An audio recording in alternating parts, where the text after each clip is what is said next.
మీ ఎలాంటి వ్యాపార ప్రకటనలకైనా వెంటనే మా ఛానల్ సంప్రదించండి. అందరికి నమస్కారం, నేను శిరీష. ప్రస్తుతం మనతో పాటు ఉన్నారు ప్రముఖ తంత్ర జ్యోతిష్యులు, జ్యోతిష్య రత్న, జ్యోతిష్య సామ్రాట్ చింతా విక్మందర్రావు గారు. గురుగారితో మాట్లాడుతాం. నమస్కారం గురుగారు. మాతృదేవోభవ, పితృదేవోభవ, ఆచార్య దేవోభవ. ఓం నమో మాందేశ్వరాయ నమః. అందరూ బాగుండాలి, అందరికీ మంచి జరగాలి. తులారాశి వారికి ఈ ఏప్రిల్ మాసంలో ఎలా ఉంటుందంటారు? నవగ్రహాల ప్రభావం ఎలా ఉంటుంది? అలాగే ఆర్థిక పరంగా, ఆరోగ్య పరంగా ఎలాంటి జాగ్రత్తలు తీసుకోవచ్చు అంటారు? ఈ 2020 సంవత్సరం ఏప్రిల్ మాసం తులారాశి వాళ్లకు ఎలా ఉందో తెలుసుకునే ముందు గ్రహస్థితి ఎలా ఉందో చూద్దాము.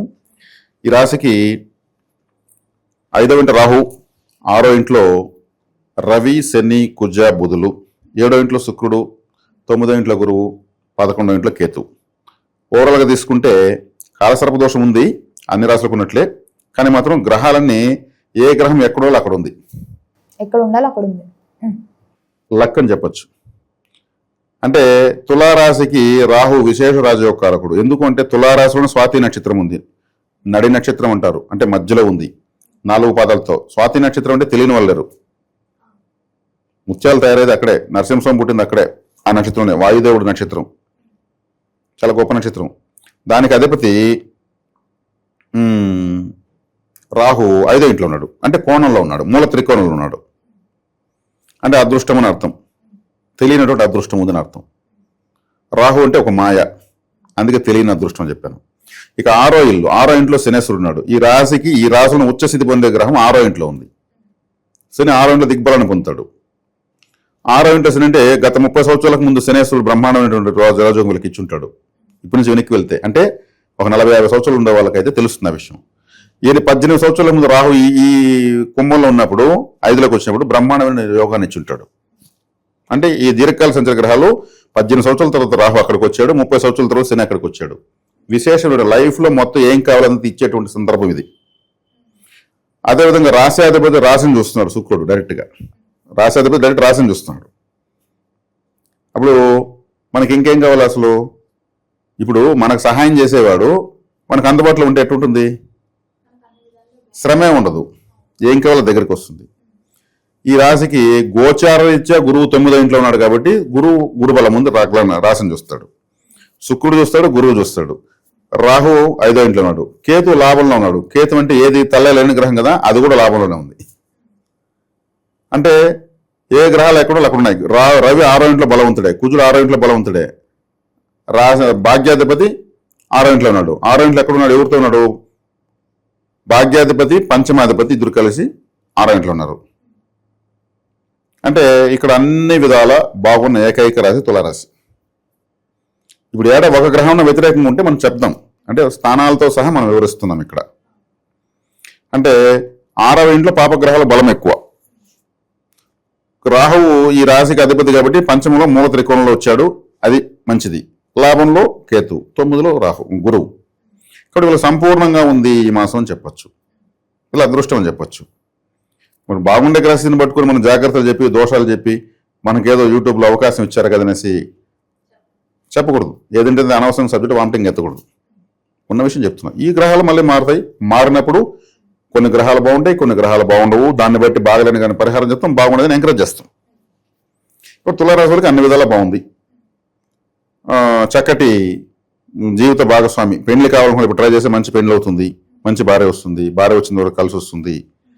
లేదా ఆడవాళ్ళకైతే మంచి భర్త వస్తాడు. అందున ఇప్పుడు ప్రయత్నిస్తే వాళ్ళకి నచ్చినటువంటి జీవిత భాగస్వామి. అందం వేరు, నచ్చడం వేరు. అంటే కొంతమంది అనుకుంటారు అంత బాగుంది అమ్మాయి, ఈ అబ్బాయికి ఎందుకు నచ్చలేదు అనుకుంటారు. అతను నచ్చలేదు అంతే. లేదు అతను నచ్చిన అమ్మాయి అతను అందంగా ఉన్న అమ్మాయి కన్నా బాగుండదు, కానీ ఇతరులకు నచ్చుతుంది. అది ఫేట్ అంటారు, మ్యారేజ్ చేస్తారు మేడ్ ఇన్ హెవెన్ కాబట్టి. ఇక్కడ నచ్చిన జీవిత భాగస్వామి వస్తుందని చెప్పచ్చు. గురుగారు, మరి కొత్తగా ఉద్యోగ అవకాశాలు వస్తాయంటారా ఈ మాసంలో వీరికి? అన్ని అవకాశాలు వస్తాయండి. వీళ్ళకి రాని అవకాశాలు ఏం లేవు. వీళ్ళు ప్రయత్నించుకోకుండా వీళ్ళు వచ్చిన దుర్వినియోగం చేసుకో, అది వీళ్ళ స్వయంకృత అపరాధం తప్పితే వీళ్ళకి అన్ని అవకాశాలు బాగున్నాయి. చక్కగా 9లో గురువు ఉన్నాడు, దైవబలం ఉంది. వీళ్ళకి ప్రమోషన్స్ బాగుంటాయి. ప్లస్ ప్రపంచంలో ఎన్ని ఒడిదుడుకులున్నా వీళ్ళు మాత్రం ప్రశాంతంగా ఉంటారు, అన్నిటిని ఎంజాయ్ చేస్తుంటారు. గ్రహాలన్నీ బాగున్నాయి కదా, మరి పెట్టుబడులు పెట్టచ్చు అంటారా? బ్రహ్మాండంగా పెట్టుకోవచ్చు. తులారాశి అంటే వ్యాపారము, పెట్టుబడి. మరి దాంపత్య జీవితం ఎలా ఉంటుందంటారు గురుగారు? దాంపత్య జీవితము బ్రహ్మాండంగా ఉంది. అదే చెప్పాను, నచ్చిన జీవిత భాగస్వామి వస్తుంది. జీవిత భాగస్వామి వచ్చిన వరకు బాగుంటుంది.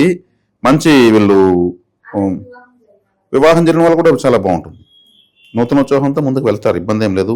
వివాహ విషయం బాగుంది, సంతాన విషయం బాగుంది, విద్యా విషయాలు బాగున్నాయి. ఇప్పుడు పరీక్షల మాసం మార్చి అంటే ఈ పరీక్షల్లో కూడా బాగా చురుగ్గా పాల్గొంటారు, బాగా రాస్తారు. వీళ్ళు చదువుకున్న క్వశ్చన్లు ఎక్కువ వస్తాయి, అడిషనల్ పేపర్స్ తీసుకుని మరీ రాస్తారు.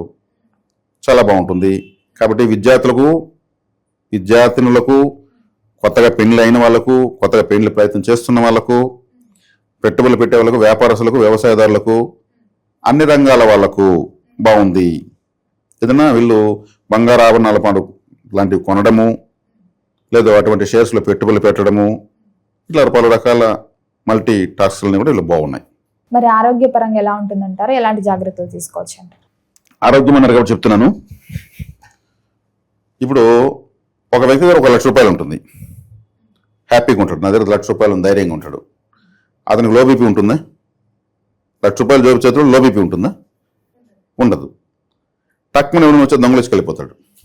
హై బీపీ స్టార్ట్ అవుతుంది, బీపీ అప్ అండ్ డౌన్ అయిపోతుంది.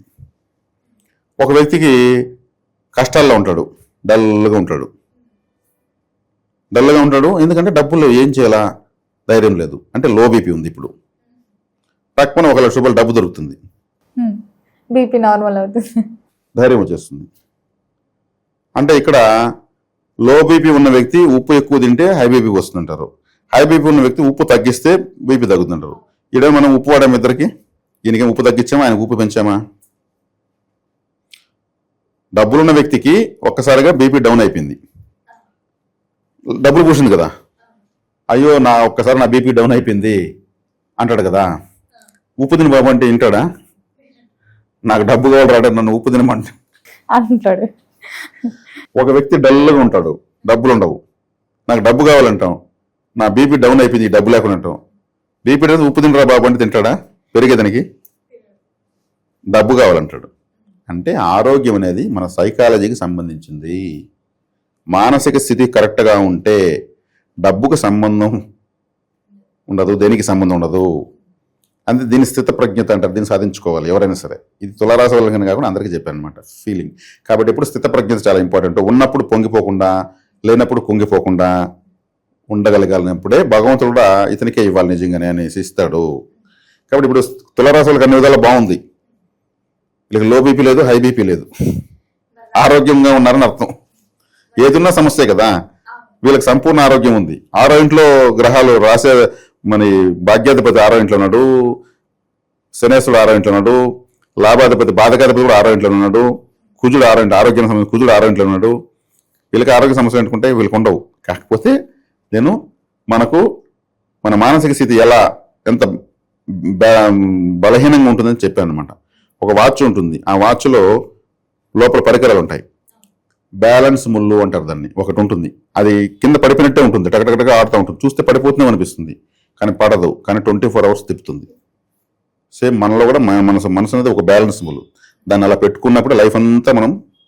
మరి అన్ని రంగాల వరకు కలిసి రావాలంటే ఏ దైవాన్ని పూజించవచ్చు అంటారు? ఎలాంటి పరిహారాలు చేసుకుంటే బాగుంటుంది? ఇప్పుడు తులారాశి వాళ్ళు చక్కగా లక్ష్మీదేవి ఆరాధన, అదేవిధంగా సుబ్రహ్మణ్య ఆరాధన. 2వ స్థానాధిపతి అంటే 2వ స్థానం అంటే వృశ్చిక రాశి అధిపతి కుజుడు అంటే సుబ్రహ్మణ్య స్వామి. తులారాశి వాళ్ళు కంపల్సరీ సుబ్రహ్మణ్య స్వామి ఆరాధిస్తూ ఉంటే డబ్బులు వస్తూ ఉంటుంది. రాశి అధిపతి శుక్రుడు, వ్యయాధిపతి బుధుడు. కాబట్టి సుబ్రహ్మణ్య ఆరాధన, లక్ష్మీదేవి ఆరాధన, మహావిష్ణు ఆలయానికి వెళ్తూ ఉంటే వీళ్ళకు సంపత్కరంగా ఉంటుంది. ఇప్పుడు అన్ని గ్రహాలు బాగున్నాయి, ఇప్పుడు ఈ ఆరాధన ఇంకా బాగుంటుంది. గురుగారు, మొత్తం మీద ఈ మాసంలో తులారాశి వారికి ఎలా ఉండబోతుంది, ఎలాంటి జాగ్రత్తలు తీసుకోవాలి తెలియజేసినందుకు ధన్యవాదాలు. ధన్యవాదాలు.